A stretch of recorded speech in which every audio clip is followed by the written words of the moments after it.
आखिर चुकी है। वीरो सुन लो जरा ध्यान नाल, इत्थे अल्लाह जानदा है कोई मस्जिद दा परचा आ जावे, कोई मौलवी दा परचा आ जाए, रात ही पुलिस भज आउंदी है, किसी गरीब दे घर च कोई छोटी जी FIR कट्टी जाए, लोकां दीयां धीआं भैणां दीयां बिस्तियां करदे ने, कंधां टप के बिस्तियां करदे ने।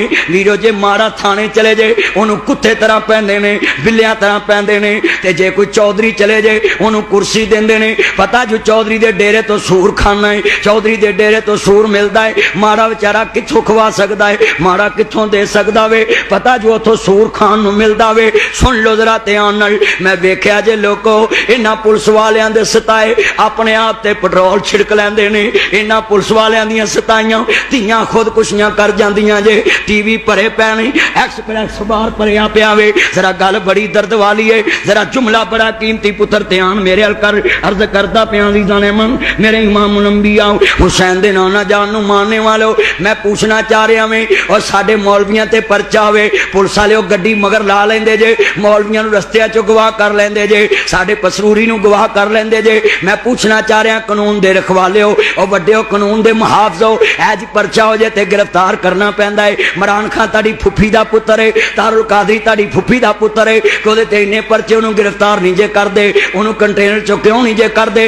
इत्थे ते पिंड च किसे दा निक्का जिहा परचा जे ओहदी मां नूं चंड मार देंदे जे, मावां दीयां बिस्तियां करदे जे, घरां दे अंदर वड़ के चार दीवारी दा तकद्दस पमाल करदे जे। क्यों भी करदे ने कि नहीं करदे? अगले दियां मावां नूं आंदे ने कित्थे खसमी उहनूं बाहर कढ, भैणां नूं आंदे ने तुहाडा भरा कंजर कित्थे उहनूं बाहर कढ। मैं ना पुलिस वालिओ अपनी ज़बान ठीक कर लो, तुसीं कौम दे उत्ते बड़ा जुल्म करदे जे। बैठ जा बेटा बैठ जा, टिक जा किते। अल्लाह जानदा है मुंडियां नूं केड़ी पता नहीं चीकनी मिट्टी लड़दी है। अल्लाह हदायत नसीब फरमाए। मैं तुहाडे कम दीयां गल्लां क्यों भी जुल्म हुंदा पिया कि नहीं हुंदा पिया? पिंडां दे अंदर कल्ला जानदा माड़ा बंदा थाने वड़ जे ते पुलिस वड़न नहीं देंदी, क्यों भी वड़न देंदी है? अल्लाह जानदा माड़े बंदे नूं वड़न नहीं देंदी। मैं पुलिस वालिआं नूं पुछना चाहना वे, इन्ना मजमा हज़ारां दा इज्तमा है, किधर दा ताड़ा इंसाफ है? मेरे वीरा सुन ला, लई सज़ा कर कल उनसा, बीबियां ते बंदियां दे फर्क बड़े ने।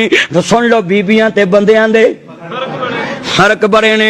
बंदा नमाज पढ़ा सकता है, बीबी जमात नहीं करा सकती। बंदा जुमा पढ़ा सकता है, बीबी जुमा नहीं पढ़ा सकती। बंदा अजान कह सकता है, बीबी अजान नहीं कह सकती। सुन लो मेरे वीरो सुन लो, हुण ते बीबियां ते बंदियां दे फर्क ही नहीं। धरने चला जांदा वे, बीबियां ते बंदे कट्ठे ने। जे लांग मार च वेखो बीबियां ते बंदे कट्ठे, जे स्विमिंग पूल च वेखो ते कट्ठे, नहर ते वेखो ते कट्ठे, जे सैलमियां च वेखो ते